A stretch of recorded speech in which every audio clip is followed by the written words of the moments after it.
Okay, good morning. My name is Laila Adwan Kamara, and I'm really delighted to welcome you to this exciting webinar on leveraging grants to achieve sustainable social behaviour change. And we'll be talking about how we engaged and empowered local communities to do this. Before we get started, just a tiny bit of housekeeping, just to help make the webinar as smooth as possible. And also, I'm not sure if I introduced myself. My name's Laila Adwan Kamara, and I'm the team lead on this program on Ghana Somubi Dwumadie. So to the housekeeping, very important. So firstly, the webinar is being recorded and it'll be made available afterwards as well in case you have any connectivity issues. And also closed captions have been enabled. So if you'd like to use closed captions, if that helps you, there's a little button on your toolbar which has the little icon CC on it. And if you click on that, you will get the captions, the subtitles running across the bottom of your screen. In terms of engaging with us, we really want to hear from you. And there are two ways to connect. So firstly, in the chat function, again, on the bottom of your toolbar, you'll find the little chat button. It has a little speech bubble. You can use that to make us aware of any technical issues.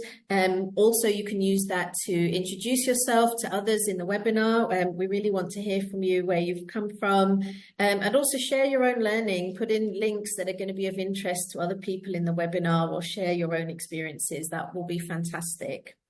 And then if you want to submit a question to our speaker or to our host, you can use the Q&A function in the toolbar. So it sits right next to the chat. It has two little speech bubbles and it says Q&A, and you can just submit a question there and you'll be able to see questions that have been submitted. You'll be able to see the answers that have been given.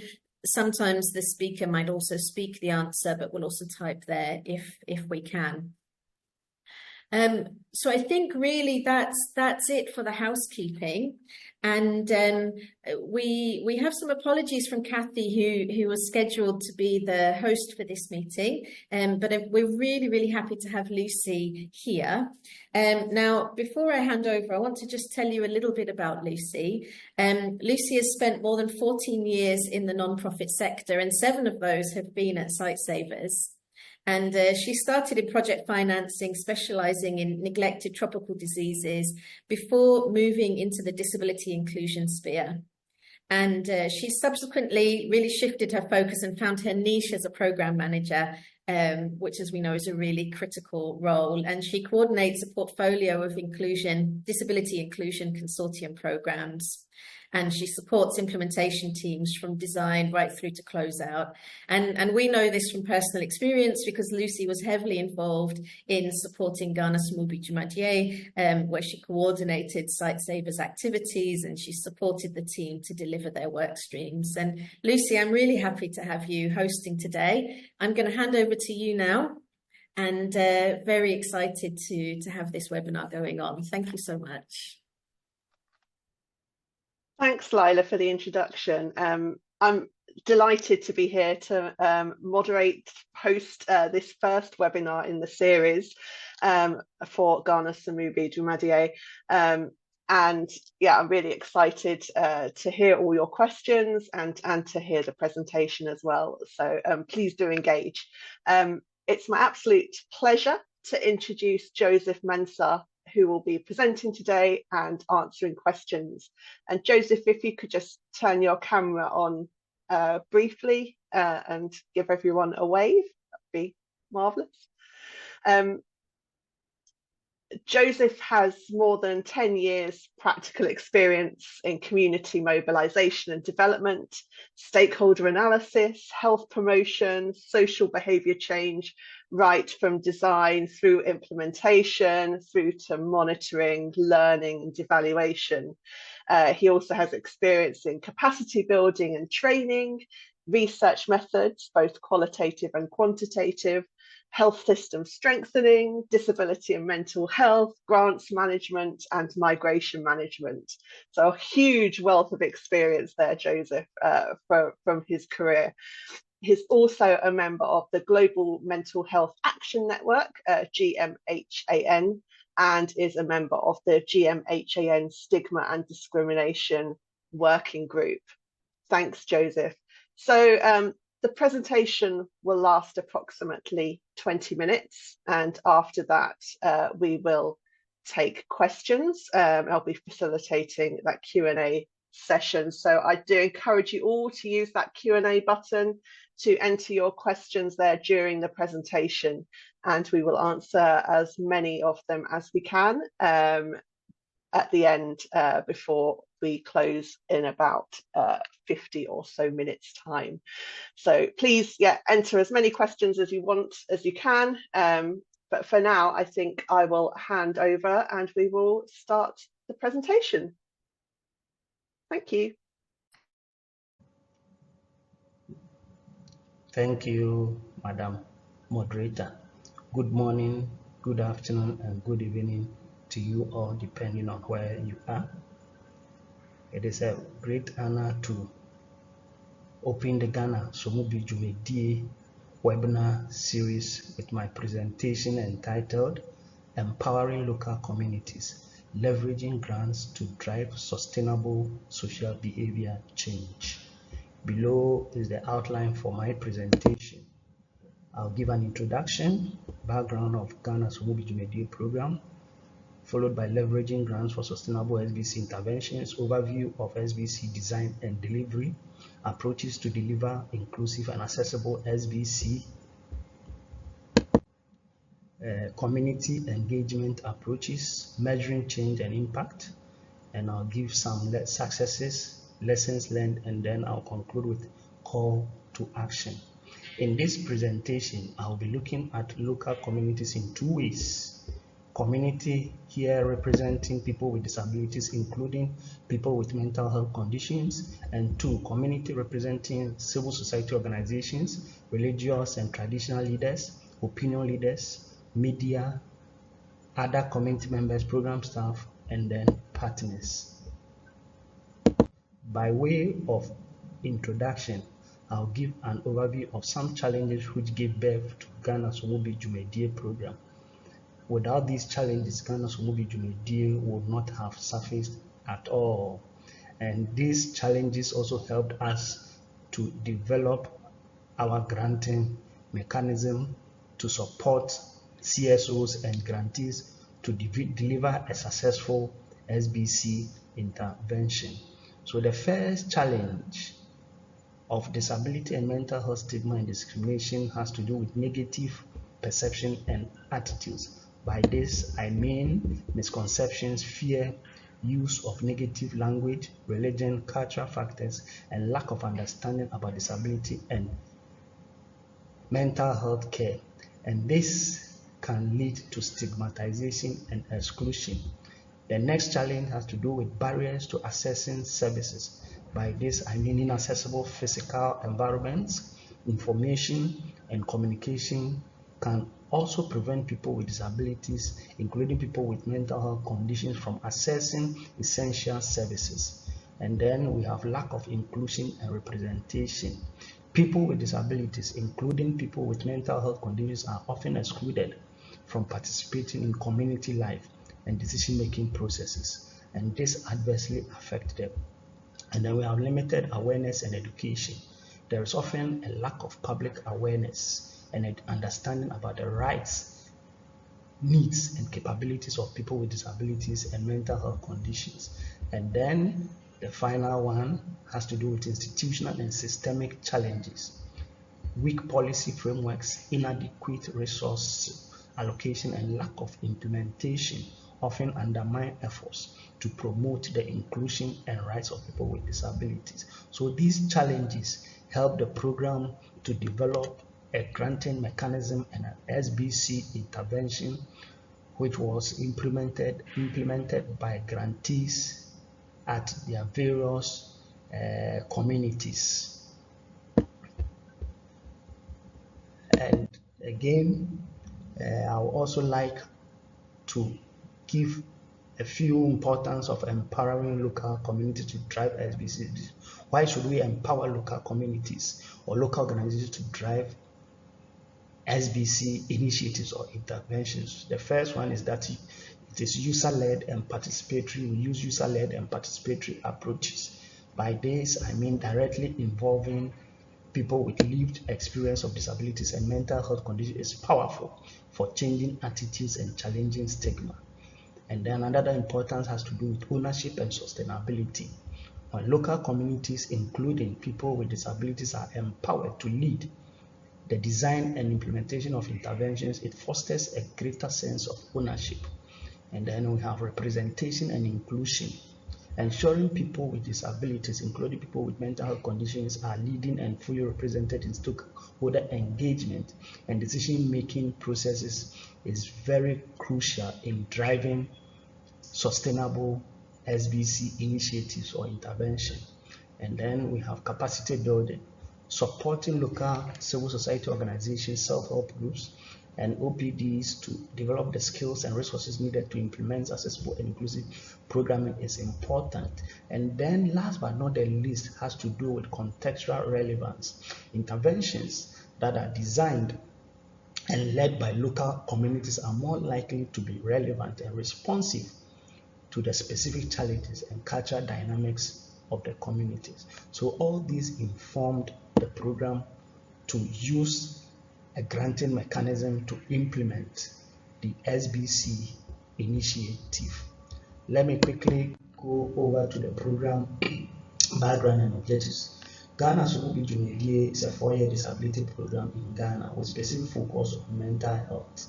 It had 4 objectives, but this presentation will be based on the 3rd objective, which is reducing stigma and discrimination against people with disabilities, including mental health conditions. Now, let me talk briefly on leveraging grants for sustainable SBC.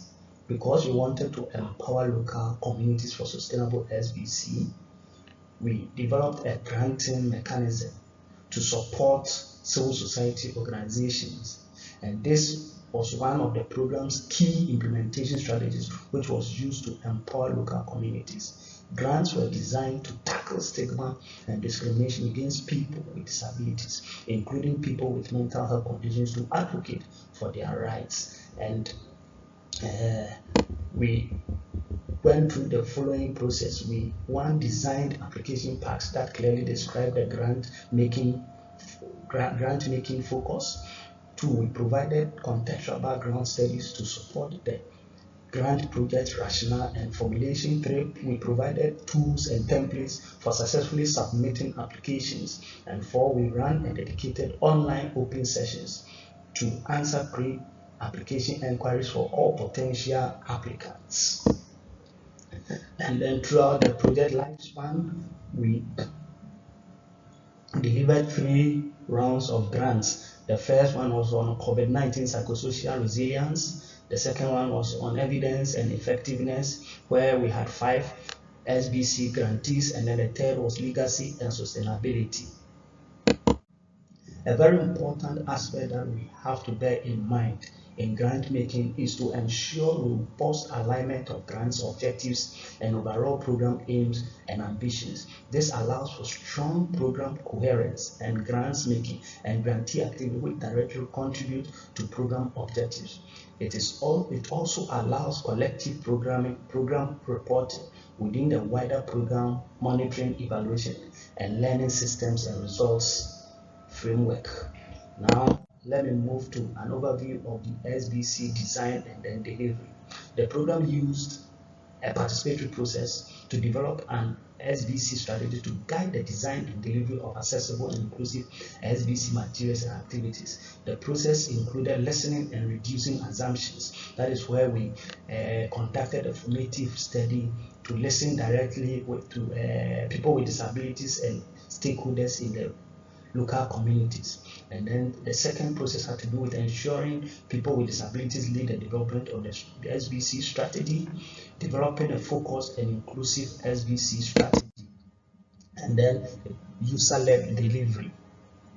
building the capacity of grantees to design and use accessible materials. And then we also use quality assurance guidance to monitor the delivery of activities. And we did a learning and then reflection meetings.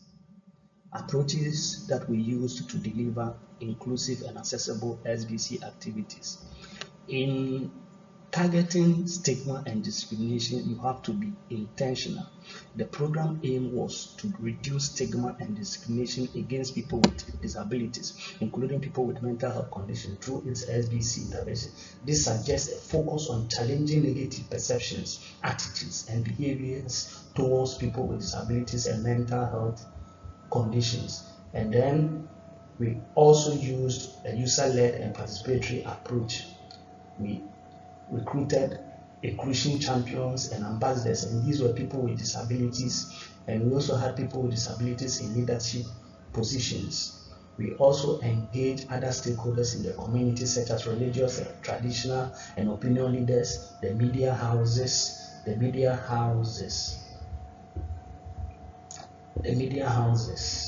and this was part of the SBC effort. This suggests a focus on mobilizing and engaging a range of community stakeholders, including people with disability, to address the root causes of stigma and discrimination.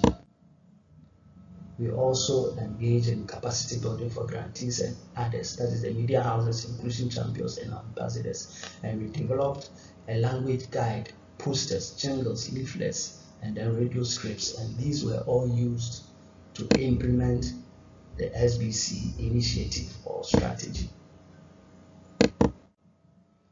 And then one thing you have to bear in mind when you want to empower local communities through granting, another thing that you have to be critical of is community engagement. The community engagement approach that you use will determine the success of your SBC intervention.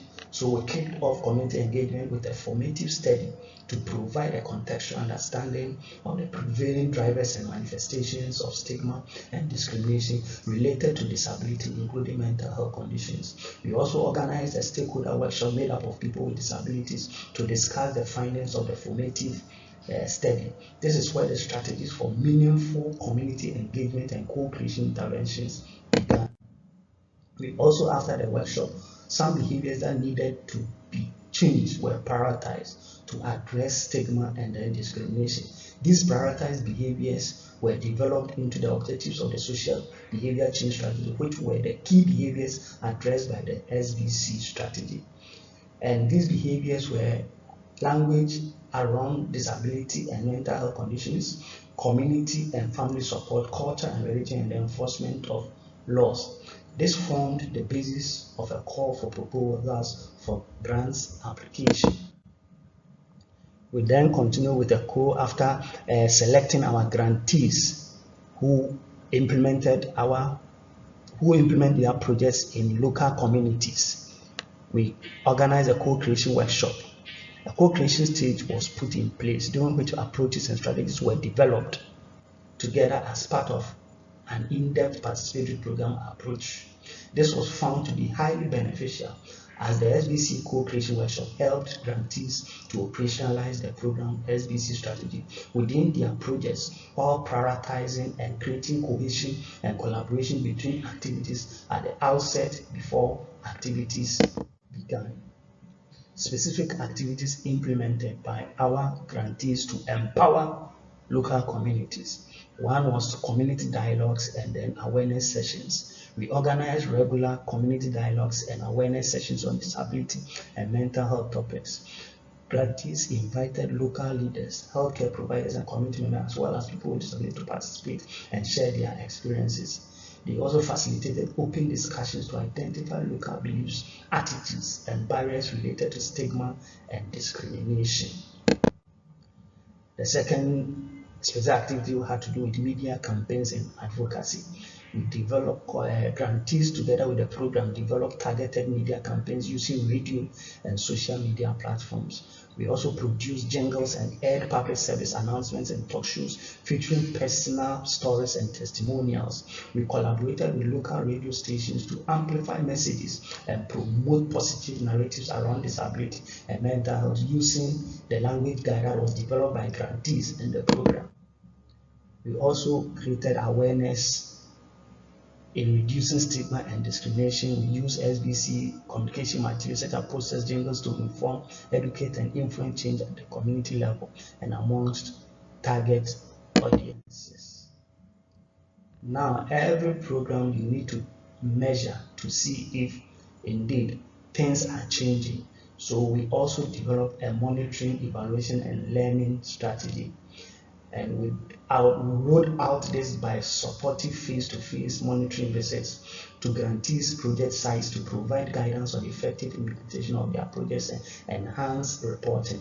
We also developed an SBC quality assurance checklist, which was used to guide discussions during monitoring visits, and developed agreed actions for grantees to strengthen inclusion and accessibility of their activities and materials.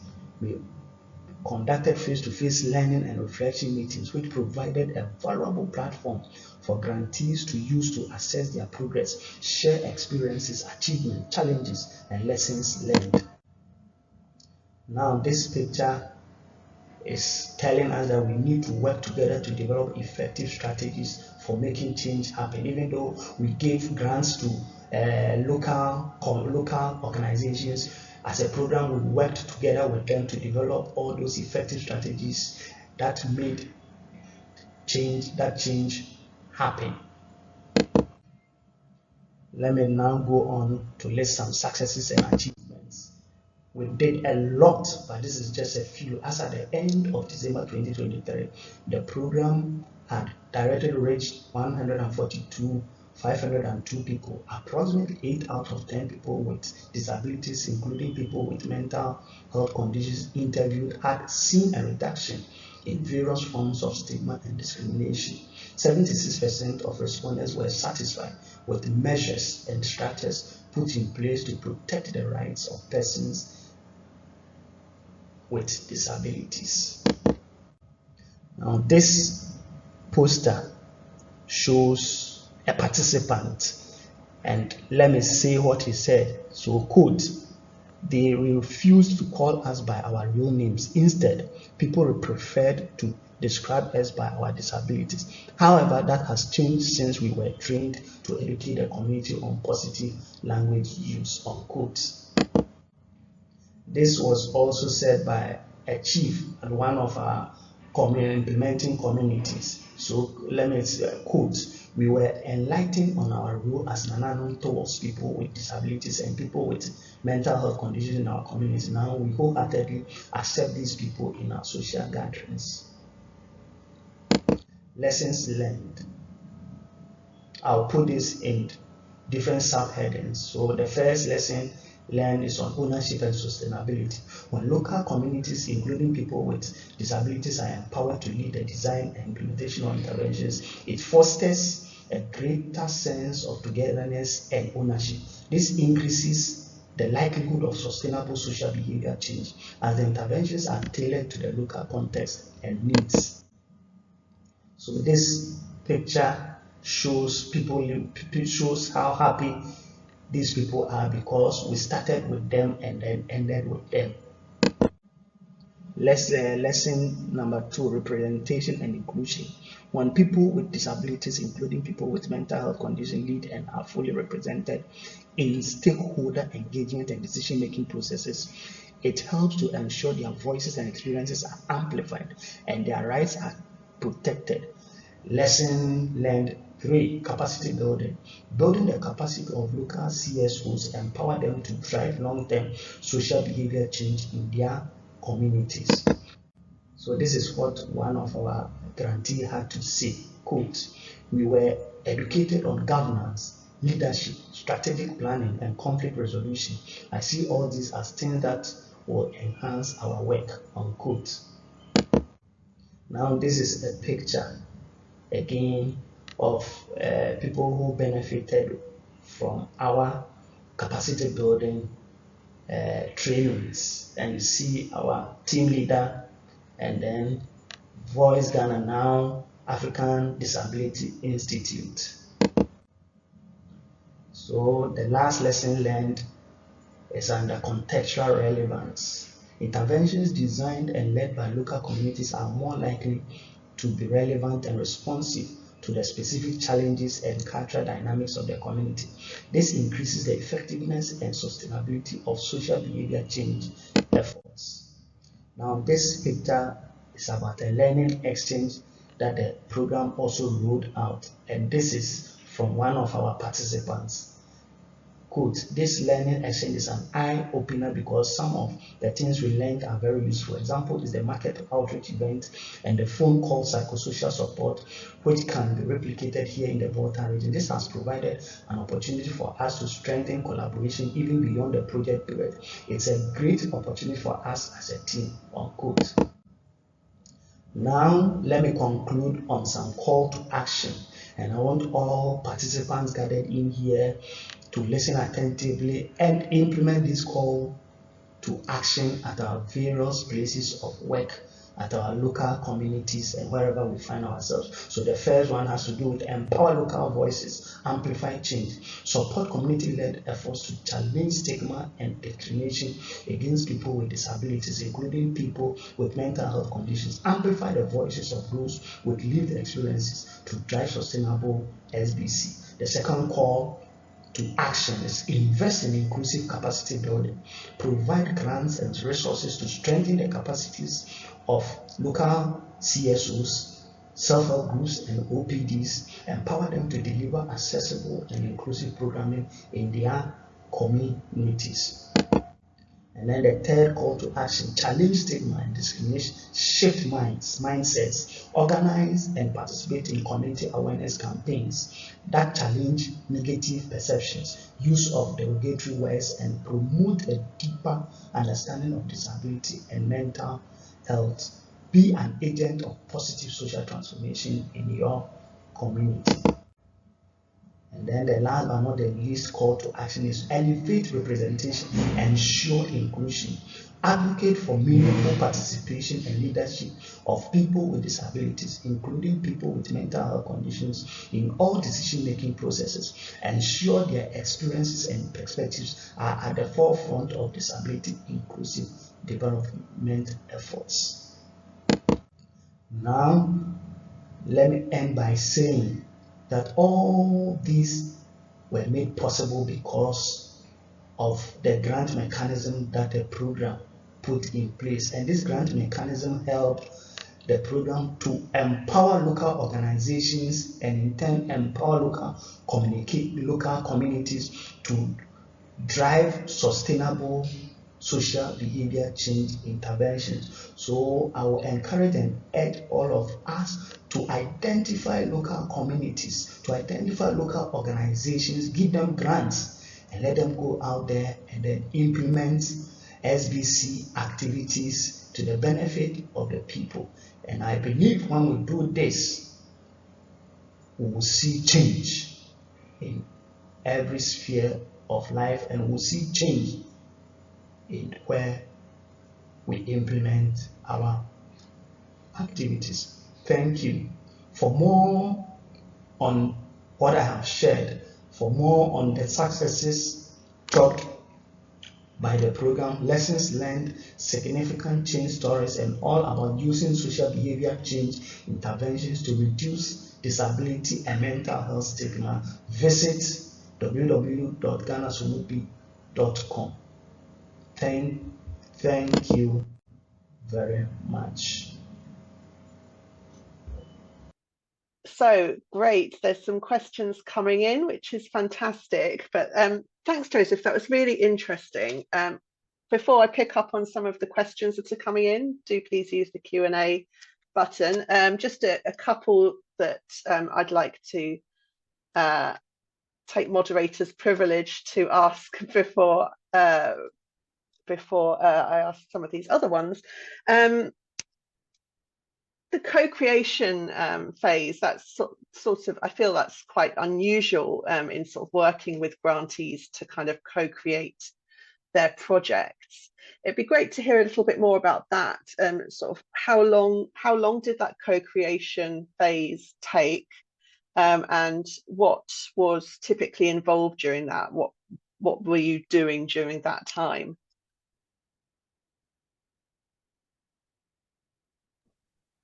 Hello, Lucy. Thank you very. Is it for me? Yes. Okay. Thank you very much, Lucy. So I think let me start by saying that in co-creation, you share ideas, you brainstorm. So I would say that it began right from the time we conducted the formative study through to when we organized a stakeholder workshop and then the co-creation workshop itself.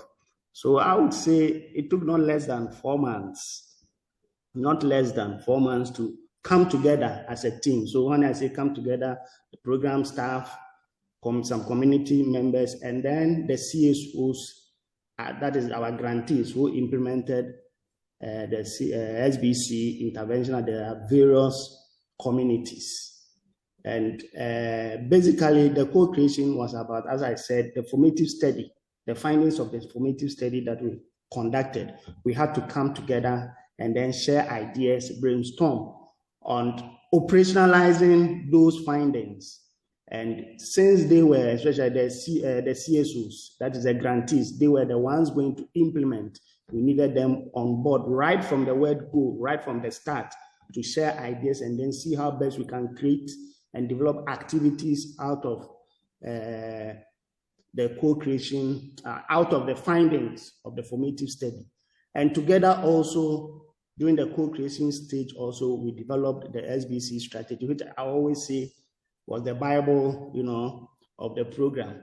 And all were made possible as a result of the co-creation, that as a program, we thought that would be the best to do, so that all will come on board and then together we can implement the SBC activities successfully.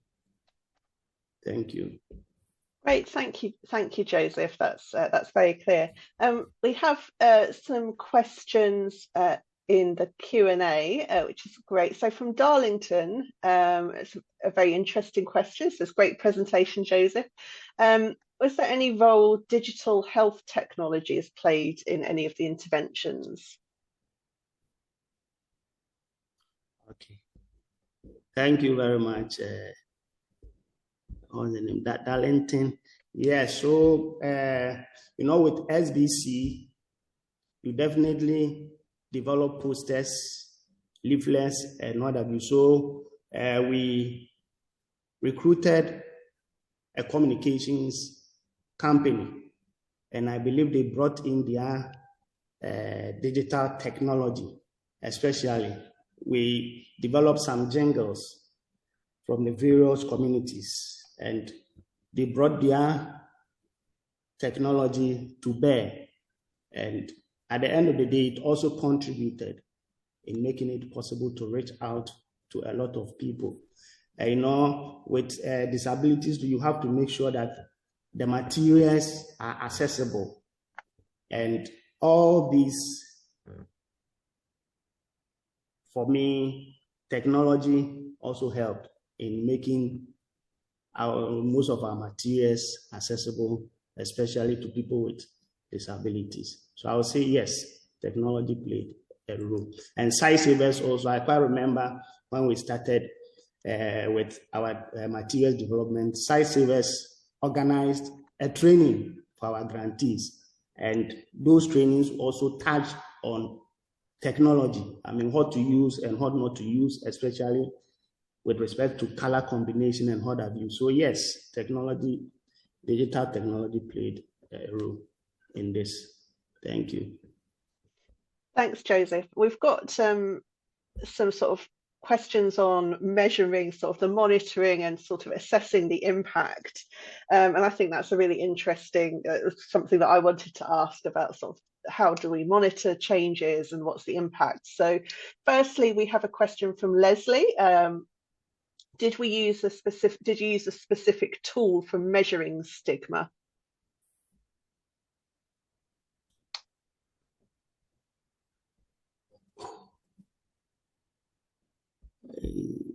Or how did you measure stigma? Let's broaden it out. Did you measure stigma? This is a very good question, but I believe I also have other team members on board. I can see my former boss is around. So this is difficult questions. Stigma, manifests in different areas. So I think the formative study that we conducted really helped us, because we went down to the communities and the way they understand stigma.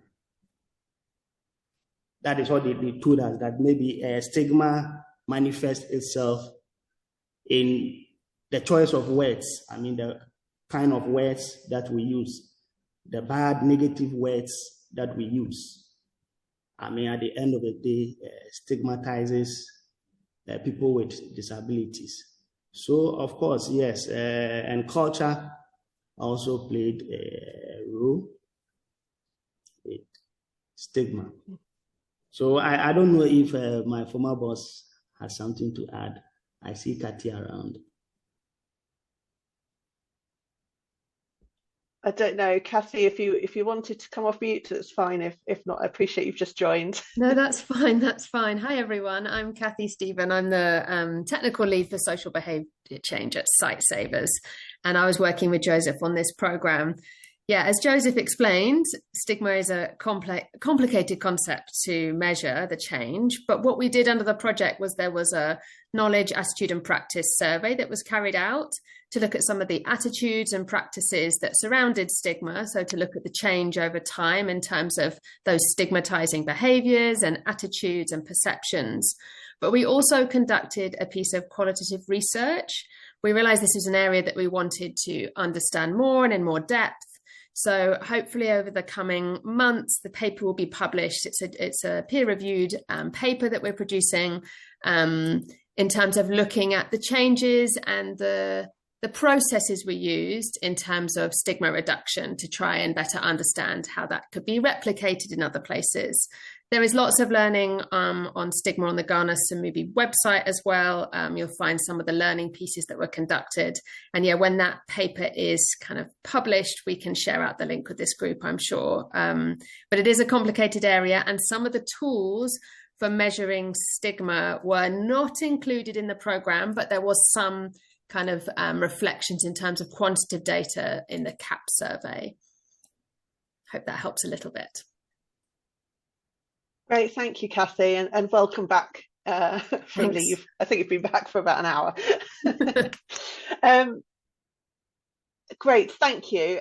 So now we have a question from Duralis, apologies if I'm pronouncing names incorrectly, on sort of our engagement with government, and I think that's a really interesting topic, and I think certainly at Sightsavers that's something we really try to promote. This is sort of in changing those systems from at the very top level.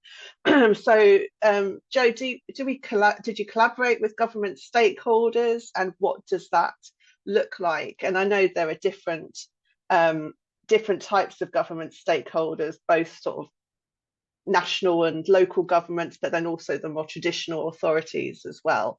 It'd be great to hear about your experience with working with government stakeholders. Yes, thank you.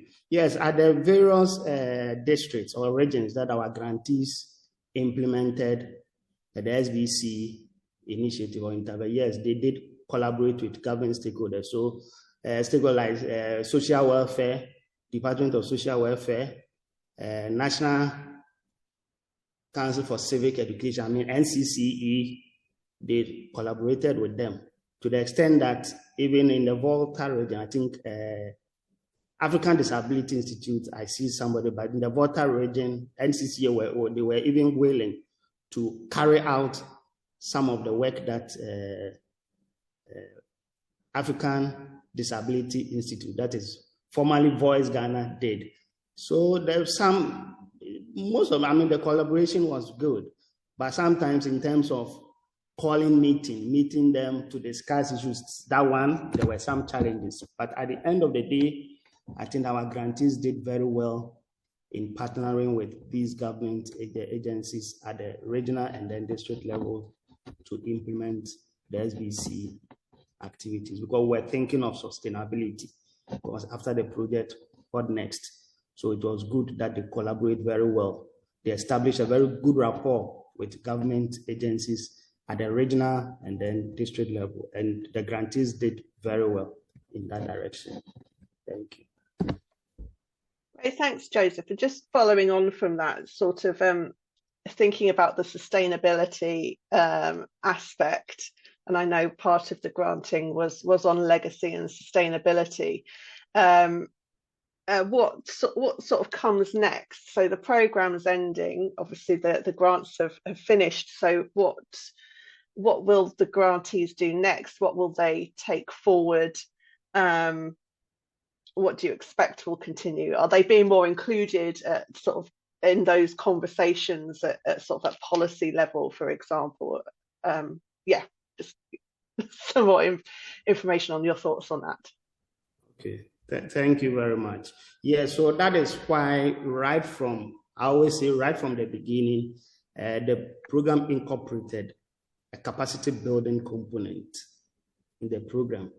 Capacity building at the grantee level, partners level, and then even to the local level. So grantees built local communities. So they recruited volunteers, from their communities. Most of them were people with disabilities, and they trained them well in the use of posters, leaflets to create awareness and also educate community members on stigma and then discrimination against people with disabilities and their mental health conditions. And one thing to that I have to say is that we also developed a language guide. And as I speak now, the language guide is even still in use. I quite remember I did a presentation 2 weeks ago at Ghana Health Service Summit. Unfortunately, we didn't carry along some of these language guides, but they were still requesting for this language guide. So I would say even the language guide alone is still speaking and is still doing great work out there. Awesome. And I think I see one of our grantees, Francis, is also online, so maybe he can also throw more light on that, because they are still, although the project has ended, but I think they are still doing fantastic work. They are still carrying out some bits, of the project activities. Great. Well, I'll come to Francis in just 1 second, if that's okay. Just to answer, Daryl left a question which was about measuring behaviour change. So have we been able to go beyond measuring self-declared behaviour change to being able to actually assess whether the behaviours have changed? So it's the difference between someone saying, oh yes, my attitude has changed, to actually some sort of tangible things that they do differently. And Kathy has responded to say that yes, some of these behaviour changes were captured in the KAP behaviour survey, knowledge, attitude and practice survey, and also complemented by a piece of qualitative research to understand sort of how and why that change had happened. So thanks, Daryl, for that question. Maybe Lucy, just to add to the answer, Carol. I was reflecting a little bit, and Daryl, we made sure to ask the questions from a range of different stakeholders, so we're kind of triangulating those responses. So we asked people with disabilities themselves about the changes, but also family members, community members, leaders. So we were really trying to assess from different perspectives how those stigmatizing behaviors, but also the attitudes and perceptions that contributed towards that had changed. And that was also in line with the strategy we'd put together, which was focused on, firstly, language, like Joseph was talking about. Secondly, this culture of support. So this kind of supportive community approach towards people with disabilities being included and participating in society and work and relationships, a range of different ways. And the communities themselves decided what that would look like, what was their culture of support. And the third area was actually enforcement. So one of the things the communities decided, and part of the participatory process, was that enforcement was quite important. So some kind of social sanction if you stepped outside those lines. So if you were calling people by bad names, or you were not being supportive, the opposite of being, supportive in that culture. So it was quite interesting which priorities were decided by the stakeholders who were involved. So those were often the three areas that we were looking at how change had happened. Thanks. Thanks, Kathy, for the elaboration on that response. That's really interesting and helpful. So yeah, Francis, you have your hand up. I think you are able to unmute yourself to share your experiences. Thank you. Yeah, thank you. Good morning, everyone. Can you please hear me? Yes, very clearly. So my name is Francis Asson. I'm the Executive Director of Africa Disability Institute, formerly Voice Ghana. We are a former grantee of the program. And then I just want to contribute to the whole discussion and also sharing our perspective as far as the lessons are concerned. Starting from this program, I see it as one of the projects. We have been in existence since 2002, but this is one of the projects that we implemented that have bring about a real change at the end of the project, close to 3 years. And then we started, as Joseph rightly said, about co-creation. I want to elaborate a bit on that. It started from where they started a formative study, but when the grantees were finally selected, we met for a whole 1 week in Accra to really look at the strategy, the SBC strategy. And here I want to say that is when we understand the strategy in a very practical manner. It's not something abstract that they brought on board. They made all grantees to understand every element of the strategy. And right from there, we started to develop tools that we can use, like all the other, posters, jingles, and whatever, and the format it should take. That's right from that co-creation workshop in Accra. And that helped us as grantees a lot. So that we started to, even the messages that we need to craft to target various stakeholders were all discussed at that level.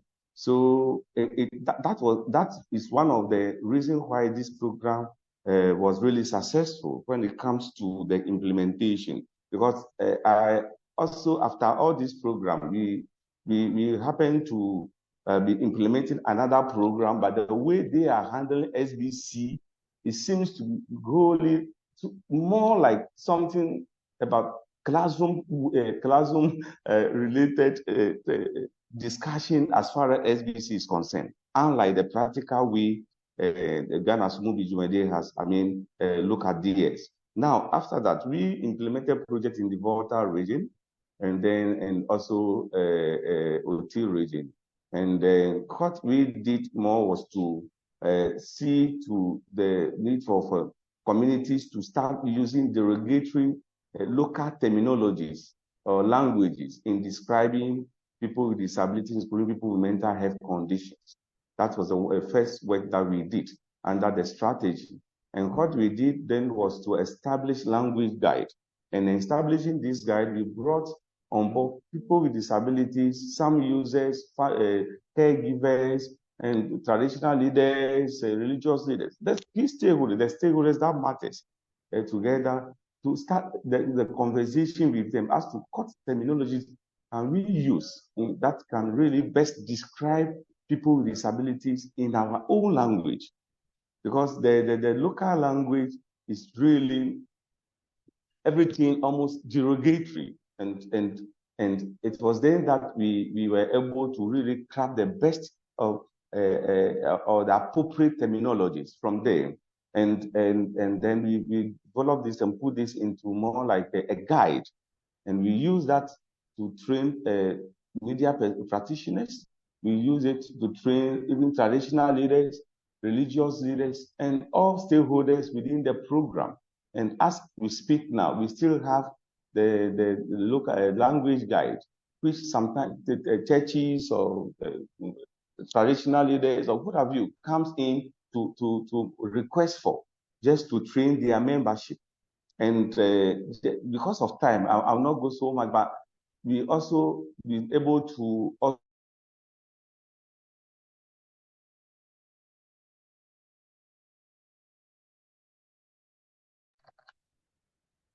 also establish what we call sanctioning mechanisms. We work mechanisms in place to really that sees to it that community members will not, be using derogatory terminology or names or abusing people with disabilities because of their disabilities. And that is also ongoing even after the end of the project. We train what we call inclusion ambassadors, that's volunteers that Joseph refers to utilize our SBC materials in their communities to sensitize communities as to why they should really relate well with people with disabilities and people with mental health conditions.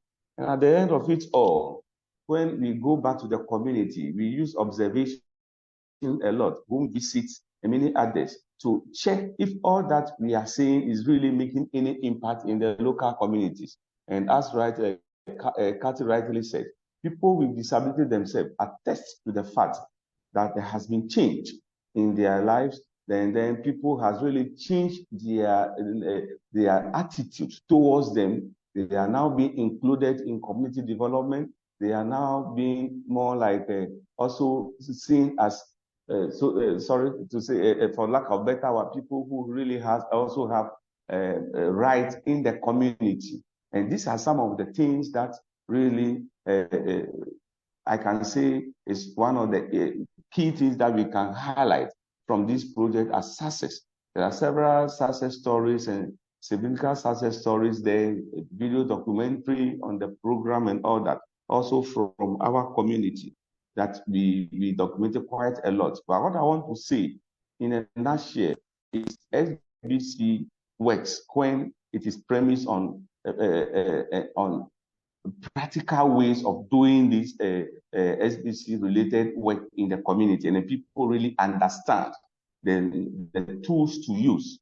For instance, we use jingles, we use posters, we use language guide, as I mentioned earlier, and it was all framed using the local, using it within the local context, and it resonates well with the local people. If it is used that way, then the communities will really, relate with it and understand that whatever they are doing or they used to do or the way they used to treat people with disabilities in the past is not the best. Then the change will start from there. But I can also hear about the tools that a question about how stigma was measured. Yes, Curtis spoke a lot about it. In our context, we actually use interview though, but we use observation a lot, as I said. We try to visit the community, the people with disabilities, especially people with mental health conditions and their families in their homes, to check what has changed from the users themselves to people with disabilities themselves in front of their caregivers and family members. So they say it in their own language as to what has changed, how it used to be and how is it now. And that's what we documented. And so there's real change as far as this program is concerned. Thank you.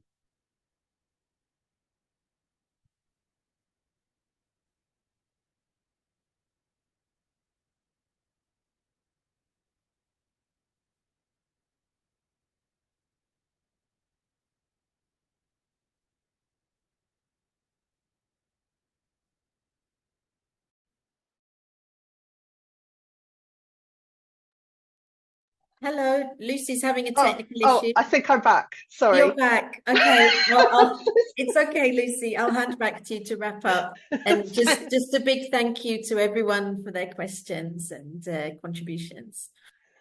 Yes, I'm so sorry. My audio went just like 5-10 seconds before Francis stopped talking. But Francis, thank you so much for your for your comments and sharing your experience as a grantee, and sort of the importance of that local approach to make sure that we're delivering something that works.